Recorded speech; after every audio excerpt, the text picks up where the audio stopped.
Hi friends, welcome back my channel fauji vibe Srivani వాళ్ళ YouTube channel. ఇక్కడైతే army ఫ్యామిలీస్కి అయితే ప్రతి వారం సప్లై వస్తుందని చెప్పాను కదా. అదే ఫ్రెండ్స్, కూరగాయలు అలాగే కోడి అనమాట. లేకపోతే చేపలు అయితే వస్తాయి. ఈ వారం వచ్చేసి మాకైతే కోడి వచ్చిందనమాట. అందుకని చెప్పేసి ఈరోజైతే నేను చికెన్ వండుతున్నాను.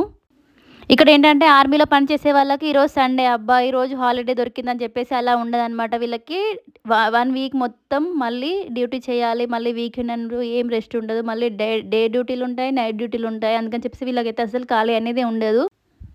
ఇంటికెళ్తారు కదా లీవ్‌కి అని చెప్పేసి, అప్పుడే వాళ్ళైతే రెస్ట్ తీసుకోవాలనమాట. ఎంజాయ్ చేయాలి. ఇంటి దగ్గర మాత్రం ఇక్కడ క్వార్టర్స్‌లో మాత్రం వాళ్ళకి ఖచ్చితంగా టైం అనేది ఉండదు. ఫ్రీ టైమ్ అయితే. ఇక్కడైతే మా హస్బెండ్ వచ్చేసి డ్యూటీకైతే వెళ్ళిపోయాడు. ఇక్కడ కొంచెం టైం ఉంటే చికెన్ కట్ చేసి ఇచ్చేసి వెళ్దాం. మళ్ళీ నేను వచ్చేసరికి లేట్ అయిపోతుందని చెప్పేసి, ఇక్కడైతే టైం ఉంటే వచ్చి కట్ చేసి ఇచ్చేసి నాకు వెళ్ళిపోయాడు మళ్ళీ డ్యూటీకైతే. ఇక్కడ నేనైతే చికెన్‌లో 2 టమాటాలు అయితే కట్ చేసేసాను. ఎందుకంటే గ్రేవీ వస్తుందని చెప్పేసి. ఎందుకంటే నేను చికెన్‌లో అయితే అస్సలు వాటర్ అయితే పోయననమాట 1 డ్రాప్ కూడా. ఇక్కడ గ్రేవీ వచ్చేసి టమాటాలతోని వస్తుంది. టేస్ట్ కూడా చాలా బావుంటుంది.